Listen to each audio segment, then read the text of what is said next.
Hi, Kim Roble here, and today I want to talk just for a minute about intermittent fasting. Um, I've been trying it, and I find I actually really like it. Um, there's a dude on YouTube that I've been watching, and again, I have a little bit of a science background, so I understand the physiology behind it, but and I never like to put all my eggs in one basket just because sometimes, all of us have our skewed angles for stuff. But his name is Dr. Berg, by the way, and I will put him down in the description of the video. I don't know where I'm off. Give me a moment. Oh, well, anyway. Anyway, I have been struggling with my rheumatoid arthritis for a lot of years, about 18 years. And so 19. I'm doing really well. I do really well. I'm grateful. I take a form of chemotherapy called methotrexate. I've dialed way back on it. A lot of people can't tolerate it. I tolerate it very, very well. However, it's toxic to your liver. And so I have to have blood work done every 3 months or so just to make sure I'm not seeing changes in my liver enzymes. Anyway, I've been taking it for about 17 years, and that's a really long time. So I'm grateful that I've had doctors that have worked with me to back off of it, and so I don't take as much as they typically recommend, but I'm still doing really well. And again, if you've watched any of my videos about RA, you know that it's because I also believe exercise suppresses it. I'm grateful for that, and that actually gives me a reason to stay fit. Intermittent fasting. So Dr. Berg talks a lot about how autoimmune disorders and diseases are actually, in his theory, caused by a whole bunch of things, including diet, including some of the things that we use for treatment and medication, that cause the circumstances within our body to decide, to target cells that aren't normally dangerous as a problem that the body needs to attack. I don't know how accurate that is. I do know he mentioned that in some study they did, there was a major traumatic event shortly before the autoimmune disorder showed up. I qualify for that too. It was shortly after my mother had died. It was a really tough time in my life. A lot going on then. I'm grateful to be past it. But that's true. And even my rheumatologist asked me about what was going on immediately before I started having problems, and I told him, and he had the same kind of thought about it, and he's phenomenal. He's a doctor out of UCLA, Dr. Yang, and he's incredible.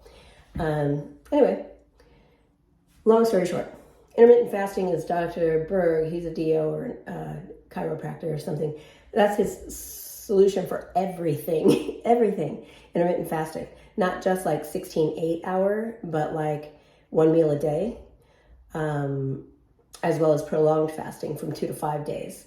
So me, I'm one of those people that I eat all the time. Like I wake up and I'm hungry. I'm ready to eat. And I always kind of justified it with the fact that, well, I've got a fast metabolism.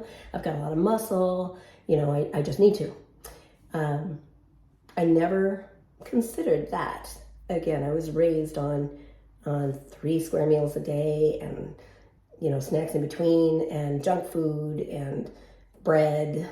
Not because my mother didn't love me, but because they didn't know any better. This is what we had at the time. If you look at the food pyramid today, the USDA food pyramid, it still has grains as the base of the food pyramid, and that we're supposed to eat the most of that, and that's insane. And I know that without intermittent fasting. That's just crazy, but here we are. So I've decided, I'll play around and see what happens and what works for me. Well, what's working for me and what I'm finding out is that when I intermittent fast 16-8, so basically I stop eating by 8 o'clock at night and I don't eat again until noon the following day, I feel good. Like I feel energized, and I have discovered that I wake up and I crave breakfast, not because I'm actually hungry, but because I'm used to it. because it's a lifelong habit of mine. And so there's a certain amount of comfort that goes into it. I do still drink black coffee. I do still drink a lot of water. Sometimes I drink buttered coffee. The jury's still a little bit out on that one as far as fasting goes, but it doesn't seem to raise your glycemic index at all. So on some hands it qualifies, and on other hands people say, no, you gotta be a purist. Anyway, sometimes I drink green tea, just plain, but I find that as soon as I acknowledge the fact, I'll start my day with a glass of water and start making coffee and think, what am I gonna eat? And then I'll stop and ask myself, are you hungry? And when I stop and ask myself that, 9 times out of 10, the answer is no. So, okay, well, don't eat. Let's just wait a little longer. So I don't even kind of like make it a deprival thing. I'm like, just see how it goes. So when I wake up at like 5 o'clock with puppies, I'm like, ooh, it's a long way to noon. I don't think today's an intermittent fasting day. And then when I get to 10:30, I'm like, yeah, I'll wait to noon. And then I get to 10:30, I get to noon, and today's one of those days. Well, it's already 3 and I haven't eaten yet. And I don't even miss it. Like, it doesn't even matter. It's the weirdest thing. I never in a million years thought that I could go this long without food, without being ravenous. But I feel great.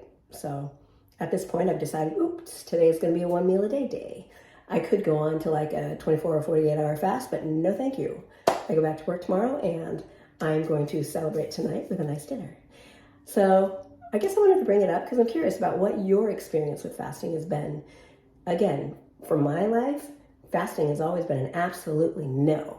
And it's absolutely no because I don't have enough extra body fat that like I need to do that. And I have a really fast metabolism and all these excuses why no. And now that I've tried it, I'm like, okay, one, I like it.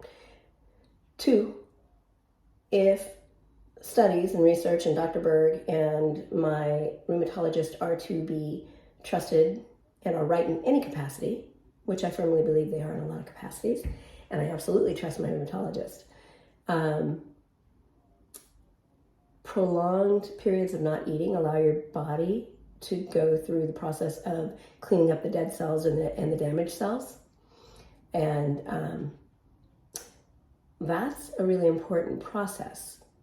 So when we think about the high rates of illness in the United States, and cancer and autoimmune and all this stuff going on, when you think also about how often we're encouraged to eat, our bodies never really get a chance to go into that cycle where they get to clean up. And there's a special name for it, and I can't remember it for the life of me right now. I want to call it autophagy, but I'm not sure that's it. But again, it's when the dead cells and the damaged cells are being digested and gotten rid of. So your body creates new cells and what have you. So I'm like, all right, let me give my body some time to heal. And again, at this point, I feel like $1 million. So yeah, I'm really curious about your experience with intermittent fasting. Do you like it? Have you tried it? Does it help you in a way? What's your purpose for it? How long have you been doing it? Do you find any issues with weight loss? Like, I'm not looking to be 100 pounds. I don't want to be.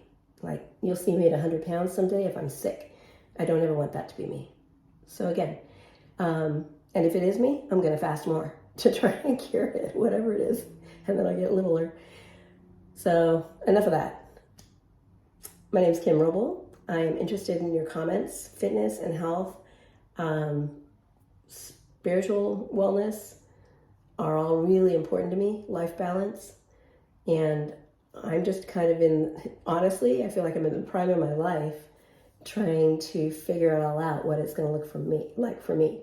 So I am always interested in learning and hearing what other people have to say, because I think we're a community and we're better together than we are alone. I'd love to have your feedback.